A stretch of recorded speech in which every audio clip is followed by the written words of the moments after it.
지금 김태우 수사관 이야기가 대한민국을 흔들고 있습니다. 정치 사찰 이야기죠.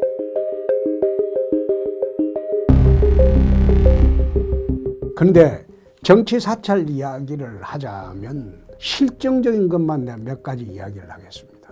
노태우 대통령 때 안기부에서 정호용 씨가 대구 남구에 출마할 때 출마를 못하도록 뒤따라다니고 사찰 압박을 했어요. 전방위로. 그 다음에 노태우 대통령 이후에 YS 때 대통령 초기에 돌아가신 김광일 비서실장하고 그 당시 안기부장하고 크게 한판 붙은 일이 있어요. 그 당시에 안기부장이 대통령 비서실장의 전화에 도청을 했다는 겁니다. 그런데 그때 안기부장 말이 우리는 국가 안보를 위해서 대통령도 도청한다.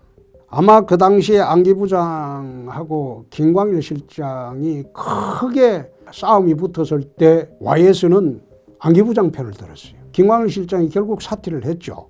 YS 이후에 DJ 들어왔을 때 제가 그 당시에 DJ 저격수를 했습니다.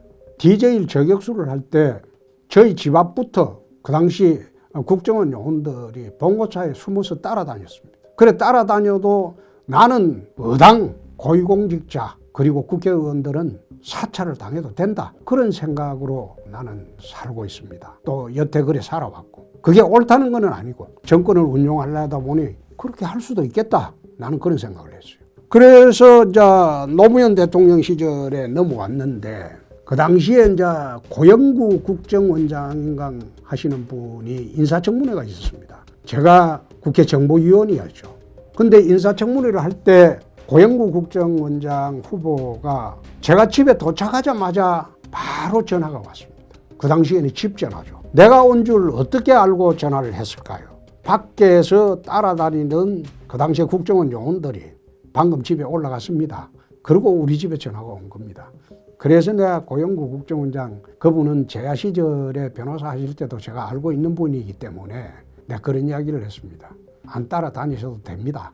네, 나쁜 짓 하지 않습니다. 그러니까 고영구 국정이 그게 무슨 말씀이냐고 그러길래 내가 들어오자마자 전화 오신 거 보니까 밖에 직원들이 보고한 것 아닙니까? 이젠 거짓 하지 마십시오. 그러니까 내 기억으로는 고영구 국정원장이 되고 난 뒤에 노무현 대통령 시절에는 국정원 직원들이 따라다니지 않았다고 나는 확신합니다. 그런데 그 국정원이 언제 미행을 하지 않고 정치 사찰을 했냐 밝혀진 게 정영근 의원이 2002년 대선을 앞두고 10월에 국정원에서 감청했고 도청했다는 감청은 참 적법하니까 빼고 핸드폰 도청했다는 그 자료를 대거 입수를 해서 저하고 그 당시에 전재희 의원하고 핸드폰 대화한 내용을 도청한 걸 언론에 발표를 해본 일이 있어요. 그 당시에 그 전화를 하면서 이제 이해창 총재를 내 비판을 많이 했죠. 그래서 그걸 정영근 의원이 이제 악의적으로 했다고는 보지 않습니다만은 국정원에서 도청을 했다. 그 자료를 대거 언론에 배포하는 바람에 내가 그랬습니다. 아, 따라다니지 않더만은 이제는 도청하는구나. 그래서 내 기억에는 그의 국정원 국정감사 때 도청 장비를 어떻게 했냐?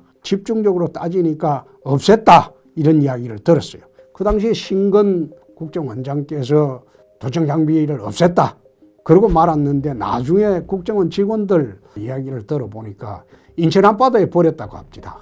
사찰 이야기는 어제 오늘 이야기가 아니고 이렇게 진행이 되어 왔고 그 뒤에는 난 모르겠습니다. 제가 경험한 사찰 이야기는 그렇고 미국의 FBI 후보국장이라는 사람은 48년간 FBI 수사국장을 했습니다. 그 사람이 죽기 직전까지 FBI 국장을 할 수 있었던 것은 대통령이 아무리 바뀌어도 대통령의 내실까지 말하자면 잠자리까지 도청을 했습니다. 그 도청 자료를 갖고 또는 유명한 상원의원 대통령 후보의 도감청 자료가 있기 때문에 누가 대통령이 다음 되더라도 후보국장을 자를 수가 없습니다. 그만큼 후보국장이 48년 동안 전설적으로 도청, 감청 거기에 세계적인 인물이었다. 미국도 그렇습니다. CIA가 감청하고 도청하는 것 그것은 미국 사회에서도 공공연히 국가의 안전보장을 위해서 도감청한다. 그 인정이 됩니다. 그러나 지금 하는 이 김태우 수사관이 한 행동은 뭐냐? 청와대에서 한 거는 이거는 이 사람들이 어떻게 정권을 잡았습니까? 민간인 사찰한다고, 정치 사찰한다고 얼마나 많이 공격을 하고, 그렇게 해서 국민들에게 정권이 부도덕하다고 해놓고 자기들은 정권을 잡았죠. 정권 잡아서 최근에 DNA가 다르다 이런 이야기도 했습니다.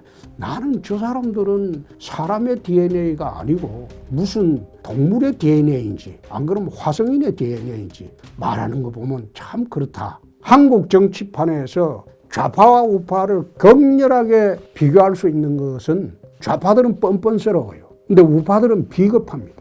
그렇게 해서 좌우를 구분하시는 것도 국민들이 쉽게 좌우를 구분할 수 있는 방법이다. 이런 말씀을 드리고 사찰 이야기는 오늘 여기서 끝내겠습니다. 감사합니다.